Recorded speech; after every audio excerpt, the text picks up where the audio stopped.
Bismillahirrahmanirrahim. Assalamualaikum warahmatullahi wabarakatuh. Salam sejahtera untuk kita semua. Selamat malam teman-teman semua dan yang terhormat Ibu Syarif Fitrah MPD selaku dosen pengampu di mata kuliah pengembangan bahan ajar. Puji syukur marilah kita panjatkan kehadirat Tuhan Yang Maha Esa. Shalawat serta salam tercurah limpahkan kepada Nabi Muhammad SAW. Kami dari kelompok 4 akan mempresentasikan makalah kami yang berjudul Media dalam Pelaksanaan Need Assessment.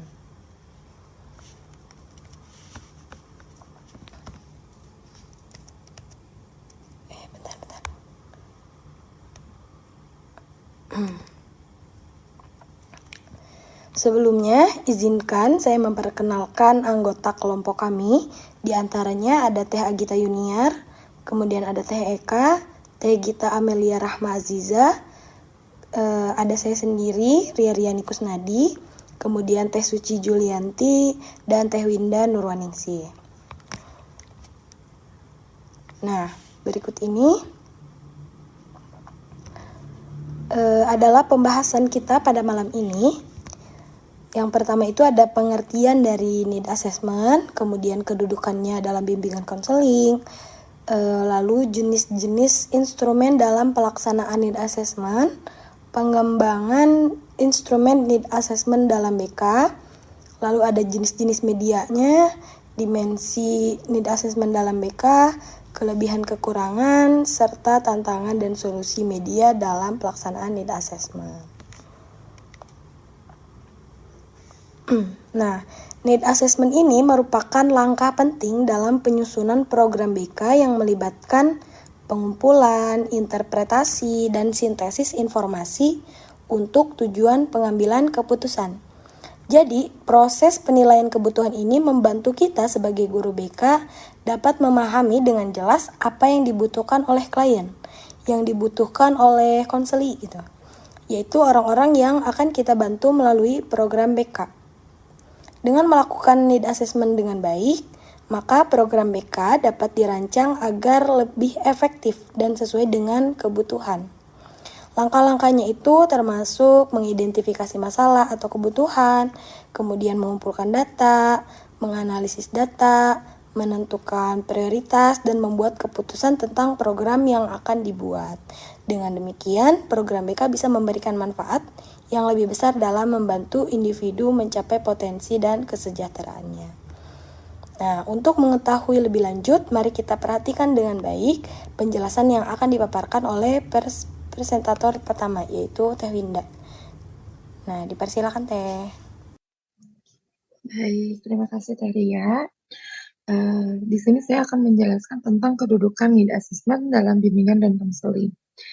Nah, dalam bimbingan dan konseling ini, need assessment tentu memiliki peran yang utama dan juga sangat penting karena menjadi sebuah landasan dalam perencanaan dan pelaksanaan program secara efektif.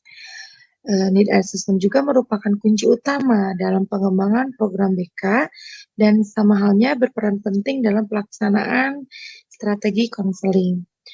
Nah, di sini ada tujuan. Need assessment ini bertujuan untuk mengidentifikasi jenis kegiatan yang diperlukan atau materi kegiatan yang diperlukan yang mana harus masuk berdasarkan pemikiran peserta kegiatan. Di sini adalah peserta didik. Kemudian yang kedua, selain itu, need assessment juga digunakan untuk mengevaluasi secara efektif program BK untuk memperbaiki dan meningkatkan layanan yang diberikan.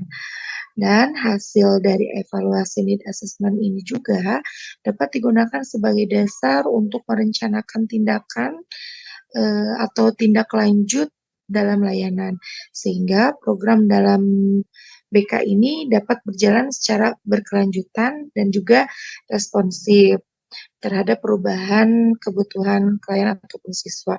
Adapun di sini langkah-langkahnya, yang pertama yaitu memperjelas tujuan need assessment tersebut. Yang tadi sudah dijelaskan bahwa di sini ada 3 tujuan ya. Nah, Di langkah-langkah ini juga tujuan termasuk ke dalam langkah-langkah yang pertama, yaitu untuk menetapkan secara jelas dan terperinci mengenai tujuan dari proses yang tadi saya jelaskan, seperti apa sih yang ingin dicapai atau yang diidentifikasikan. Yang kedua, mengidentifikasi populasi, yaitu mengidentifikasi kelompok ataupun individu yang akan menjadi fokus dari need assessment ini. Yang ketiga yaitu melanjutkan bagaimana sih need assessment akan dilakukan. Nah, di sini yang akan dilakukan itu yaitu merencanakan metode atau bisa juga pendekatan yang akan digunakan untuk mengumpulkan informasi seperti wawancara, survei, observasi, ataupun studi kasus. Yang selanjutnya ada merancang instrumen survei atau mengadopsi yang sudah ada, yaitu membuat ataupun menggunakan alat untuk apa ya, mengumpulkan data dari populasi yang telah teridentifikasi. Kemudian yang kelima mengumpulkan data.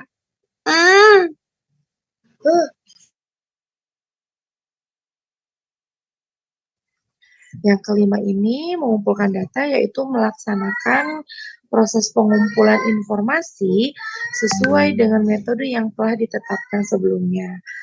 Kemudian ada menganalisis data yaitu mengorganisir, merangkum, juga menafsirkan data yang telah dikumpulkan untuk mengidentifikasi kebutuhan ataupun masalah yang ada. Kemudian yang ketujuh,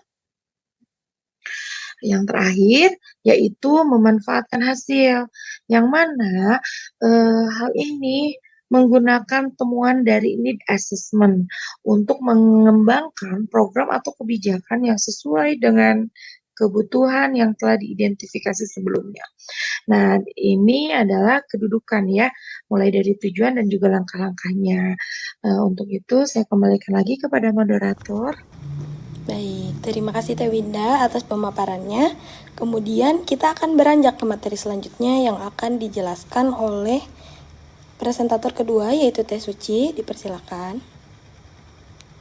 Baik, terima kasih Terias selaku moderator. Selanjutnya itu kita akan membahas mengenai jenis-jenis instrumen need assessment sendiri. Ada dua hal jenis-jenis instrumen need assessment itu. Yang pertama adanya teknik non-tes berupa tes prestasi belajar dan juga tes psikologi. Yang kedua adalah teknik non-tes. Kita akan membahas pertama dulu teknik tes. Yang pertama adalah teknik tes merupakan alat pengumpul data untuk mengetahui kemampuan dari individu atau kelompok sendiri gitu loh. Biasanya asesmen teknik tes ini untuk memahami seberapa sih anak itu bisa mengetahui tentang standar tes. Biasanya juga dilakukan hanya oleh guru-guru bimbingan dan konseling yang memiliki sertifikasi penggunaan pengukuran teknik tes gitu loh. Lalu teknik tes dibagi menjadi dua. Yang pertama yaitu tes prestasi belajar. Tes prestasi belajar sendiri ini adalah tes yang untuk mengukur pengetahuan atau keterampilan seseorang pada suatu materi yang telah dipelajari. Misalnya seperti apa sih teknik-tekniknya? Ada teknik tertulis, ada tes lisan, ada juga tes kinerja, dan juga tes portofolio. Lalu yang kedua adalah tes psikologi. Tes psikologi itu biasanya digunakan untuk mengukur berbagai aspek psikologis individu seperti misalkan adanya tes intelijensi. Tes intelijensi adalah tes untuk mengukur kemampuan kognitif individu seperti kemampuan berpikir abstrak, misalkan memecahkan masalah dan memahami konsep. Contoh tes intelijensinya itu tes IQ. Lalu ada yang kedua tes minat. Tes minat itu adalah tes untuk mengukur preferensi individu terhadap suatu bidang atau aktivitas tertentu. Contoh tesnya seperti tes minat bakat pada kurikulum sekarang gitu ya. Lalu yang ketiga ada tes bakat. Tes bakat yaitu tes untuk mengukur potensi individu dalam bidang tertentu. Contoh tesnya misalkan tes bakat musik misalkan gitu. Lalu yang keempat adalah tes kreativitas. Tes kreativitas itu adalah tes yang mengukur kemampuan individu untuk menghasilkan ide-ide yang baru dan orisinil. Contoh tes kreativitas itu misalkan test of creative thinking bagaimana cara kita berpikir secara positif, kognitif, lebih ke kognitifnya. Lalu perbedaan antara prestasi belajar dan tes psikologi sendiri, dari tujuannya saja tes prestasi belajar itu fokus pada pengukuran pengetahuan dan keterampilan yang diperoleh melalui pembelajaran. Dari isinya, tes prestasi belajar mengukur materi spesifik yang telah dipelajari. Dari penggunaannya, tes prestasi belajar digunakan untuk menilai kemajuan belajar siswa, sedangkan tes psikologi digunakan untuk berbagai tujuan seperti konseling, karir, diagnosa psikologis, dan juga penelitian.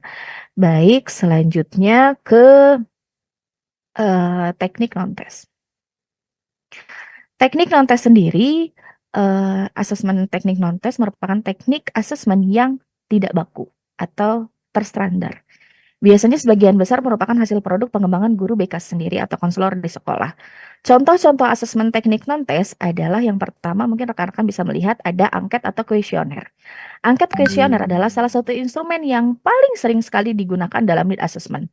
Angket ini merupakan sejumlah pertanyaan-pertanyaan tertulis dan juga data faktual atau opini yang berkaitan dengan diri responden. Yang kedua yaitu wawancara. Wawancara mungkin kita juga sudah sering melakukannya ya, bahwa memang wawancara adalah proses interaksi antara peneliti dan juga responden. Jenis wawancara itu dapat bervariasi, mulai dari wawancara terstruktur. Maksudnya terstruktur itu apa sih? Pertanyaan yang sudah dipersiapkan sebelumnya gitu loh. Lalu di mana responden itu diberi kebebasan untuk menjawab dengan apa yang mereka pikirkan. Lalu yang ketiga ada observasi.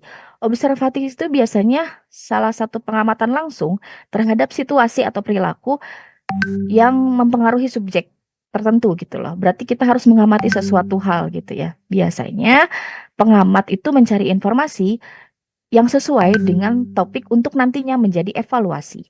Yang keempat, ada dokumentasi. Dokumentasi merupakan proses pengumpulan atau pemilihan, pengolahan, penyimpanan dokumen-dokumen data seperti misalkan transkrip nilai, raport, daftar riwayat hidup, riwayat pendidikan, dan riwayat keluarga atau keluarga siswa sendiri ya, dan lain-lain gitu ya. Lalu yang kelima yaitu sosiometri.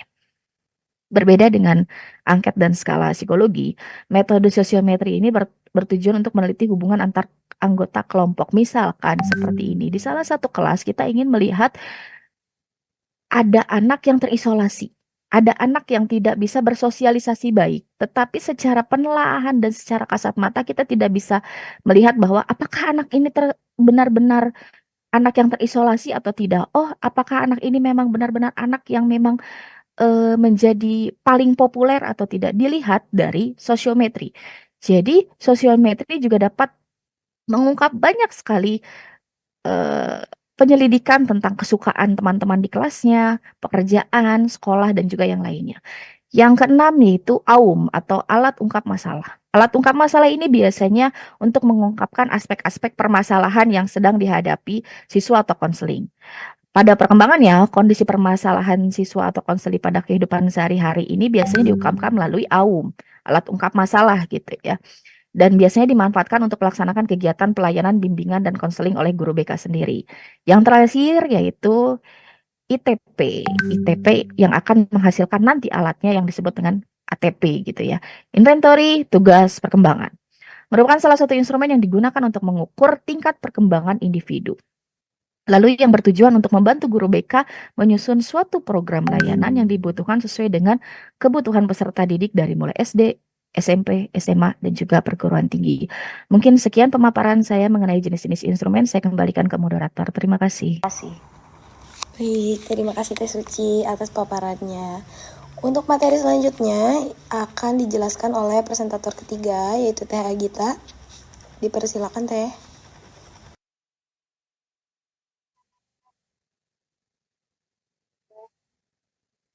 Pengembangan instrumen Teteh, maaf, suaranya kurang jelas. ini lagi gede banget. Kira-kira sekarang kedengeran nggak? Lumayan Teh, lumayan. Kayak gini. Udah jelas belum? Oke. Pengembangan instrumen assessment dalam bimbingan dan konseling. Bimbingan dan konseling ini merupakan ilmu yang dinamis. sebagai salah satu ilmu yang memberikan pelayanan kepada peserta didik di sekolah, dia dan konseling biasa terus berusaha mengikuti perubahan lingkungan, kebutuhan, dan juga permasalahan peserta. Konsekuensinya, akan dalam dia dan konseling, dia juga akan misalnya ada generasi Z yang sangat sekali ada yang namanya study science. Hal seperti itu dapat kita integrasikan ke dalam pengembangan instrumen di dalam BK. Kita menghadapi tendensi dan itu yang akan berpengaruh pada pengembangan media yang akan dilakukan dalam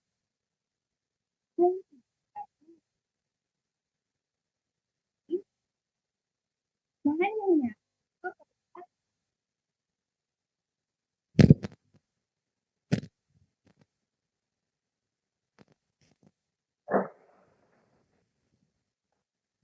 Sekarang gimana?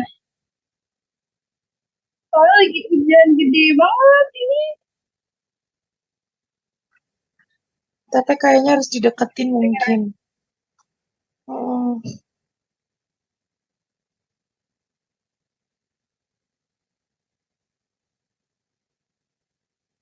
Ada beneran nggak?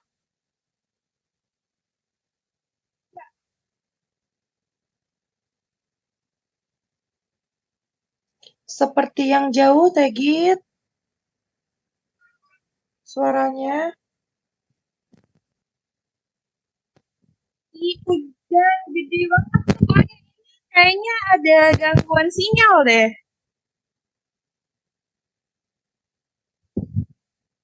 Lagi hujan banget kayaknya gangguan sinyal ini. Tapi ini udah jelas kok, Teh. Begini udah jelas. Gimana? Aduh, maaf banget. Udah? Ada? Oke. Saat ini pengembangan yang terlihat itu contohnya adalah digitalisasi dan gamifikasi atau bahkan game-based assessment yang pastinya akan membutuhkan media dan alat-alat yang berbeda-beda. Digitalisasi merupakan pengembangan dengan menggunakan media digital. Beberapa contoh integrasi digital dalam assessment dapat berupa misalnya penggunaan perangkat lunak atau software untuk assessment seperti ATP, kemudian AUM yang terkomputerisasi, kemudian juga software tes psikologis dalam bimbingan dan konseling yang dikembangkan oleh konselor bersertifikat. Dan menggunakan komputer untuk menyusun laporan dan mendokumentasikan hasil need assessment yang dilakukan. Lalu, guru BK sendiri dapat mengembangkan sendiri, khususnya untuk yang tes dengan menggunakan program-program dan aplikasi seperti Office atau Google ataupun dalam media sosial.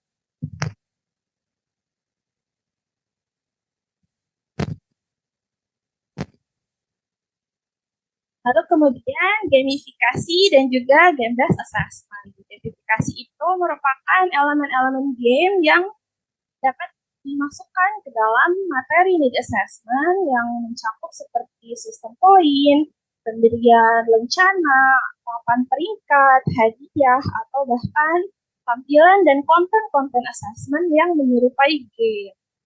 Kemudian game-based assessment sendiri mengacu pada assessment yang benar-benar seperti game dalam proses dan juga strukturnya.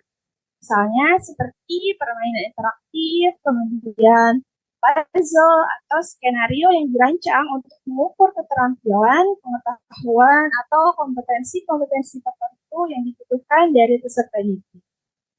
Next,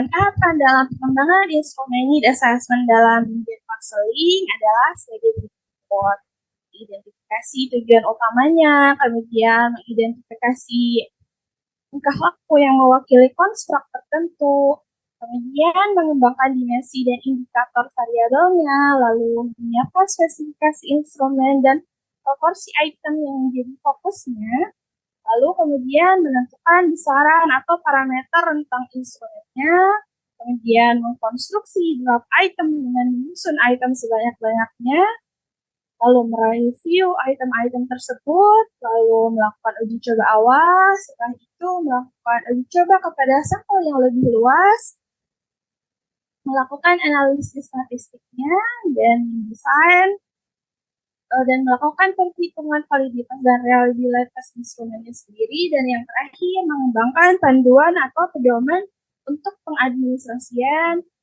scoringnya, dan juga interpretasinya. Next step. Satu lagi.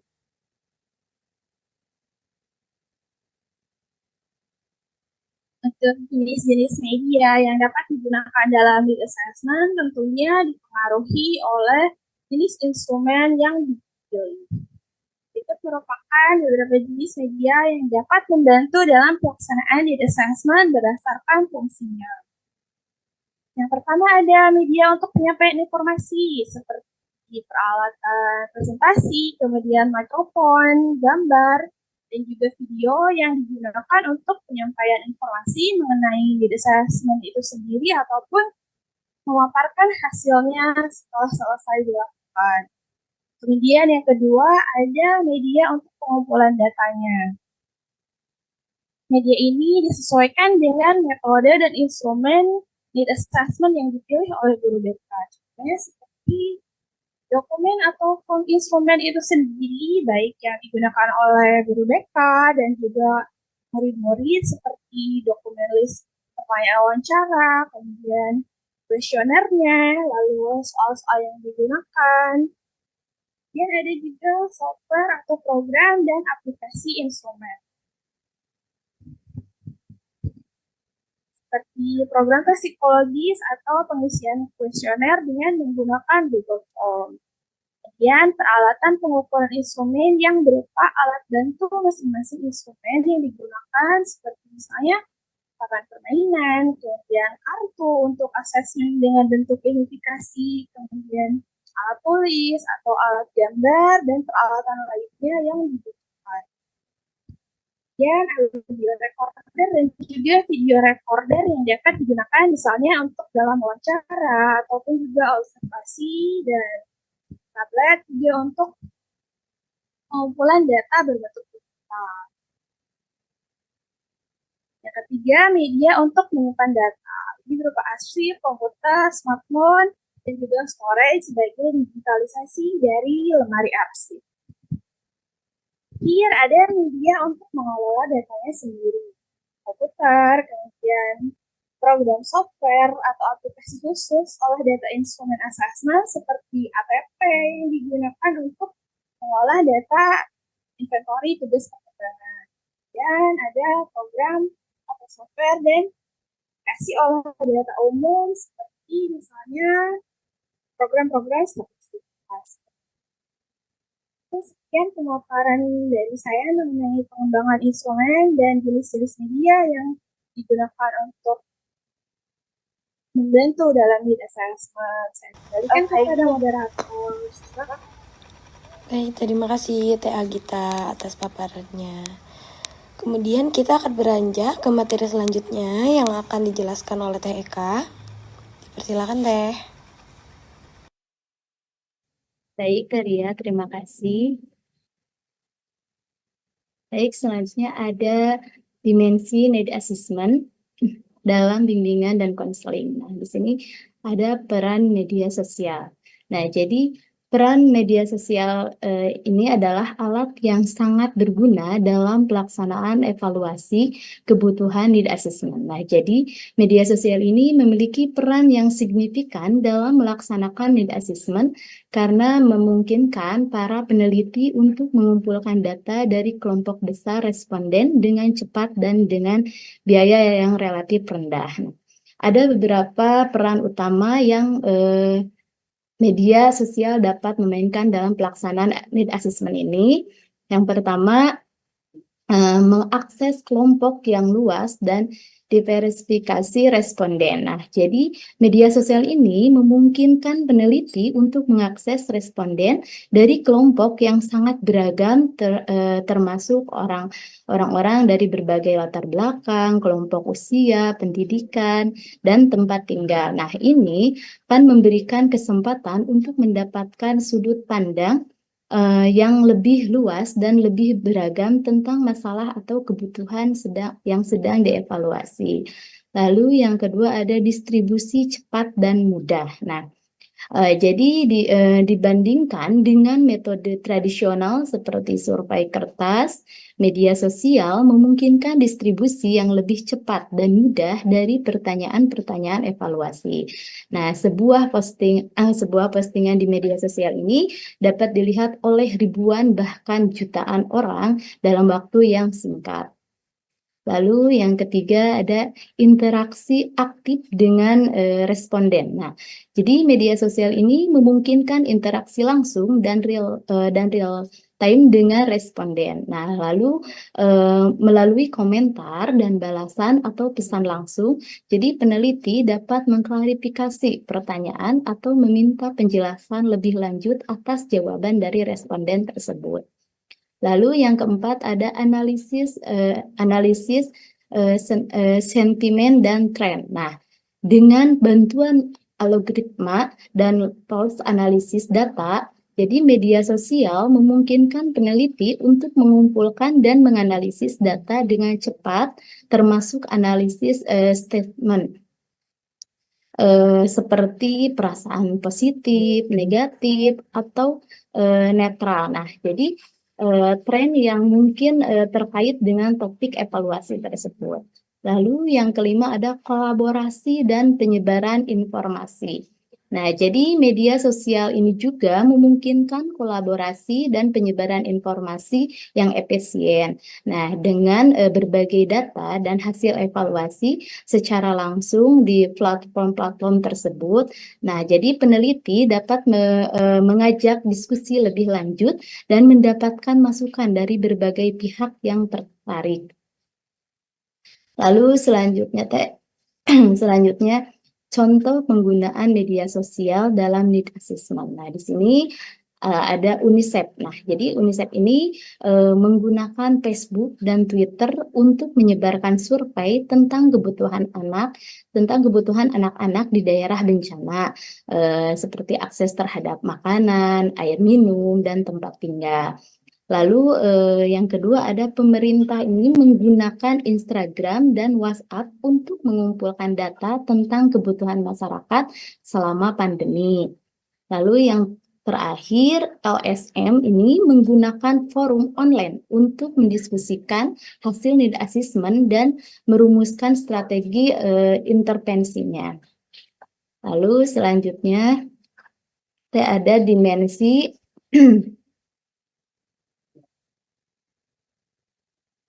Selanjutnya ada dimensi need assessment dalam bimbingan konseling yang media massanya. Nah, di sini ada peran media massa. Nah, jadi media massa memiliki peran penting dalam melaksanakan need assessment karena dapat membantu memperoleh informasi dari berbagai kelompok masyarakat. Nah, jadi media massa memiliki peran penting dalam melaksanakan need assessment ini, yaitu satu, penyebaran informasi. Nah, media massa dapat menyebarkan informasi tentang need assessment kepada masyarakat luas, dan informasi ini juga dapat berupa tujuan, manfaat, dan cara partisipasi dalam need assessment. Nah, jadi media massa dapat menggunakan berbagai platform seperti surat kabar, televisi, radio, dan media sosial untuk menyebarkan informasi. Lalu yang kedua ada edukasi dan peningkatan kesadaran. Nah, seperti media massa dapat mengedukasi masyarakat tentang pentingnya need assessment, dan edukasi ini dapat membantu masyarakat memahami bagaimana need assessment dapat membantu menyelesaikan masalah dan meningkatkan kualitas hidup mereka. Jadi dengan media massa ini dapat menggunakan berbagai format seperti artikel, video, dan infografis untuk mengedukasi masyarakat. Lalu yang ketiga ada mobilitas dan partisipasi. Mungkin ini nggak kemasukin ya di PPT-nya ya Teh ya. Ada saluran komunikasi. Saluran komunikasi seperti media massa dapat menjadi saluran komunikasi antara masyarakat dan penyelenggara need assessment, dan masyarakat juga dapat menggunakan media massa untuk menyampaikan pertanyaan, saran, dan masukan tentang need assessment. Nah, jadi penyelenggaraan need assessment ini dapat menggunakan media massa untuk menyampaikan informasi terbaru tentang need assessment kepada masyarakat. Lalu yang terakhir ada monitoring dan evaluasi. Nah, seperti media massa dapat memonitor dan mengevaluasi pelaksanaan need assessment, dan media massa juga dapat melaporkan hasil need assessment kepada masyarakat. Jadi media massa dapat memberikan kritik dan saran yang konstruktif untuk meningkatkan kualitas need assessment di masa depan. Lalu selanjutnya ada contoh peran media massa. Nah, di sini ada sebuah surat kabar yang menerbitkan artikel tentang need assessment yang akan dilakukan di sebuah desa. Lalu yang kedua ada sebuah stasiun televisi yang menayangkan program edukasi tentang need assessment. Lalu yang ketiga ada sebuah radio yang mengumandangkan pengumuman tentang cara partisipasi dalam need assessment. Lalu yang terakhir ada sebuah platform media sosial yang membuat hashtag khusus untuk need assessment. Mungkin itu yang dapat saya sampaikan. Terima kasih, saya kembalikan ke moderator. Ya, terima kasih Teh Eka atas paparannya. Kemudian kita untuk materi selanjutnya ini akan dijelaskan oleh Gita Amelia. Semangat Teh. Ya, baik. Terima kasih, Teria. Di sini saya akan menjelaskan tentang kelebihan dan kekurangan dalam need assessment. Nah, sebelumnya, penggunaan media dalam need assessment menawarkan atau ada berbagai kekurangan. Namun, memiliki juga keterbatasan yang perlu dipertimbangkan. Berikut poin-poin penting untuk kelebihan dan kekurangan. Yang pertama, ada menjangkau audiens yang luas. Yang dimaksud di sini yaitu media dapat menjangkau populasi besar dalam waktu singkat, melampaui batasan geografis dan demografis. Ini berguna untuk mendapatkan gambaran umum yang luas tentang kebutuhan. Yang kedua, meningkatkan partisipasi, yang dimana survei online dan platform interaktif dalam mendorong partisipasi orang yang mungkin tidak mudah dijangkau dengan metode tradisional. Lalu yang ketiga, mengumpulkan data lebih efisien, yang dimana beberapa media seperti survei online dapat mengotomatiskan pengumpulan dan menganalisis data, menghemat waktu dan tenaga. Lalu ada menganalisis data lebih mendalam, yang dimana alat analitik canggih yang tersedia dalam platform tertentu dapat membantu mengungkapkan pola dan tren yang mungkin terlewatkan dalam metode manual. Lalu ada meningkatkan transparansi dan akuntabilitas. Nah, media sosial dapat mempublikasikan proses need assessment, meningkatkan kepercayaan publik dan akuntabilitas terhadap hasil lainnya. Lalu ada mendorong kreativitas dan motivasi, yang dimana seperti platform online dan platform kolaborasi dapat memicu brainstorming dan menghasilkan ide-ide baru untuk memenuhi kebutuhan. Lalu ada kekurangan. Yang pertama, ada bias representasi, yaitu keterbatasan akses teknologi dan literasi digital dapat membuat partisipasi bias ke segmen tertentu, mempengaruhi representasi populasi. Lalu ada keterbatasan data kualitatif, yaitu Media tertentu mungkin kurang cocok untuk mengumpulkan data mendalam mengenai pengalaman, motivasi, dan nilai-nilai individu. Lalu ada yang ketiga yaitu keamanan data dan privasi data, yang dimana kebocoran data dan pelanggaran privasi dapat terjadi jika platform online tidak memiliki prosedur atau keamanan yang memadai. Lalu ada yang keempat, keterampilan dan infrastruktur atau infrastruktur, yaitu menggunakan media tertentu menuntut keterampilan teknis dan infrastruktur pendukung yang belum tentu dimiliki semua organisasi. Lalu ada masalah teknis dan aksesibilitas, yaitu gangguan teknis, ketidaksesuaian perangkat, dan kurangnya aksesibilitas bagi penyandang disabilitas dapat membatasi partisipasi. Lalu yang terakhir ada keterbatasan dalam membangun hubungan, di mana media online mungkin tidak seefektif metode tatap muka dalam membangun hubungan dan kepercayaan dalam peserta need assessment. Nah, media dapat menjadi alat yang ampuh dalam need assessment, namun penting untuk memahami dan menyadari keterbatasannya. Boleh di next, Teh?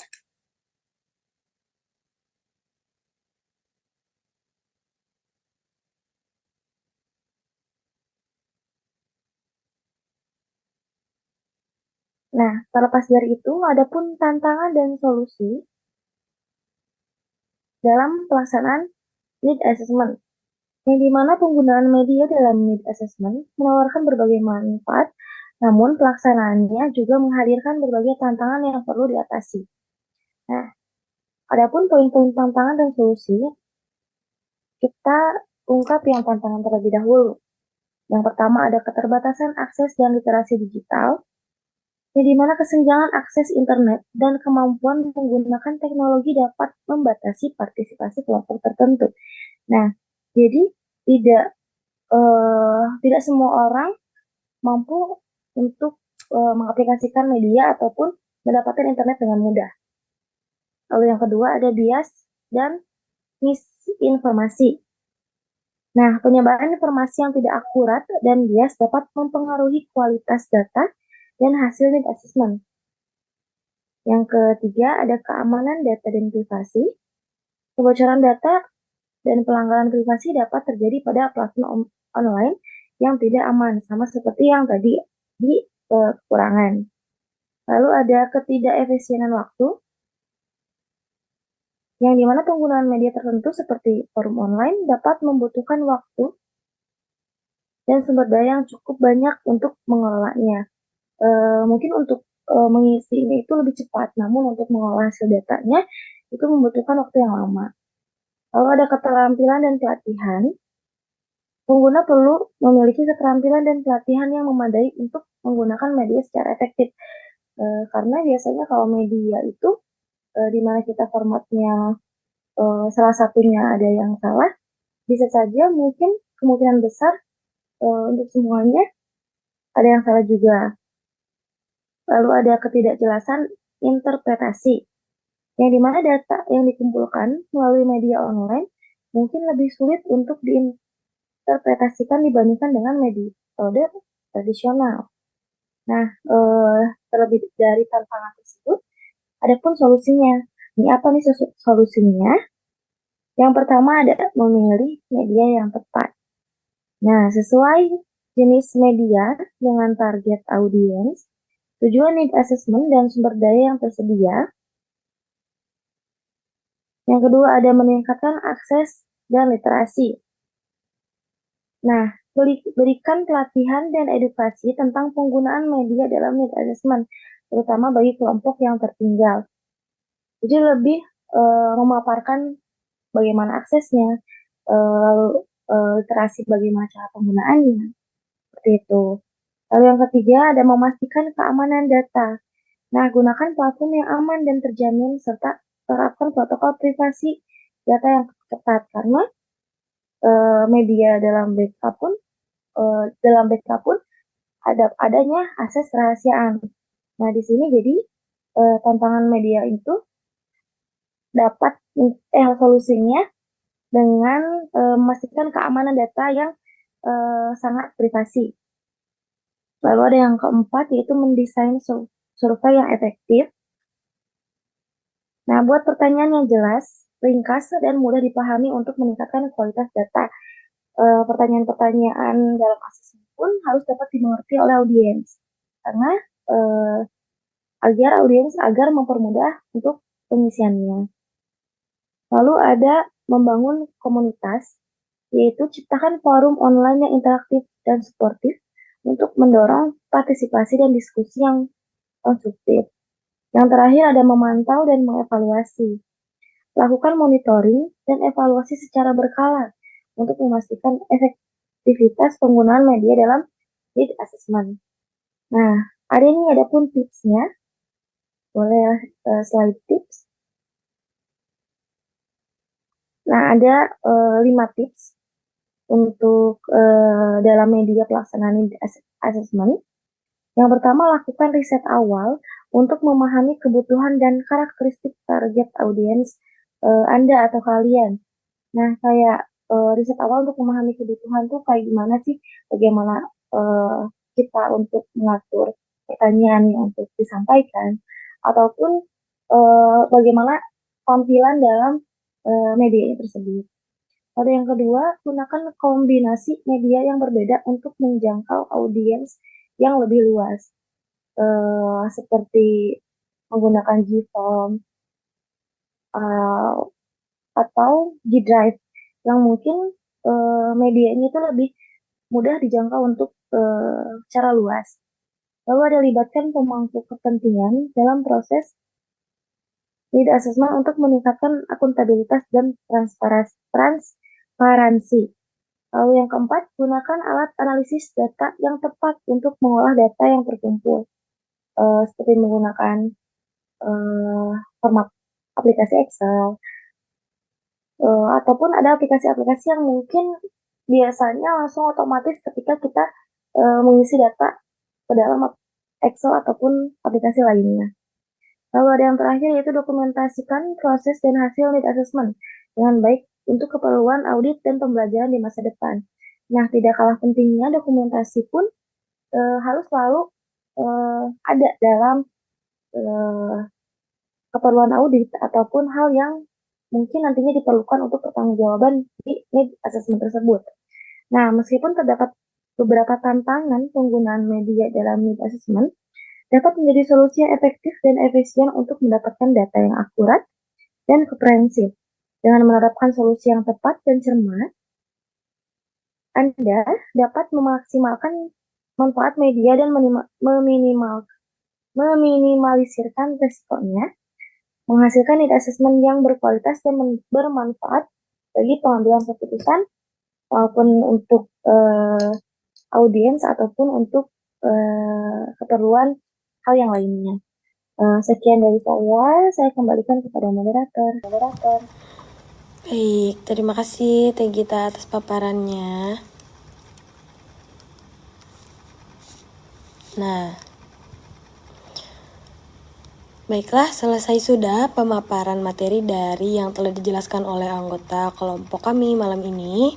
Terima kasih kepada Teh Agita Yuniar, Teh Eka, Teh Suci, Teh Winda, dan Teh Gita Amelia Rahma Aziza. Maka dari itu, saya akan menarik kesimpulan dari pemaparan tadi. Kesimpulannya itu, yang pertama, penggunaan media dalam need assessment itu memberikan keuntungan, yaitu mencapai audiens yang lebih luas, meningkatkan partisipasi, dan menghemat waktu serta sumber daya. Kemudian media juga mendorong kreativitas dan inovasi dalam proses penilaian kebutuhan. Lalu keterbatasan media dalam need assessment itu meliputi bias dan representasi, kemudian kesulitan menggali data secara mendalam, dan potensi masalah keamanan serta privasi. Meskipun demikian, penggunaan media yang tepat dan cermat dapat menjadi instrumen strategis dalam penilaian kebutuhan. Media tradisional seperti kuesioner, wawancara, dan diskusi tetap penting dalam menentukan kebutuhan yang tepat. Namun, Media digital seperti media sosial, situs web, atau aplikasi survei online juga semakin vital gitu perannya, karena memungkinkan akses terhadap informasi yang lebih cepat dan luas. Dengan pemahaman yang baik tentang peran dan tantangan media dalam mid assessment, pengambilan keputusan dapat menggunakan media itu dapat lebih efektif, serta memastikan keputusan yang dibuat itu didasarkan pada data dan informasi yang akurat. Nah, jika ada pertanyaan dari teman-teman, silahkan chat di grup atau komentar. Kemudian, baik, dengan demikian selesai sudah pemaparan materi dari kami kelompok 4. Mohon maaf apabila terdapat kesalahan pada apa yang telah disampaikan. Harapannya semoga apa yang telah kami sampaikan hari ini bermanfaat bagi kita semua. Saya Ria mewakili kelompok 4 pamit undur diri. Wabillahi taufiq wal hidayah. Wassalamualaikum warahmatullahi wabarakatuh. Waalaikumsalam warahmatullahi wabarakatuh.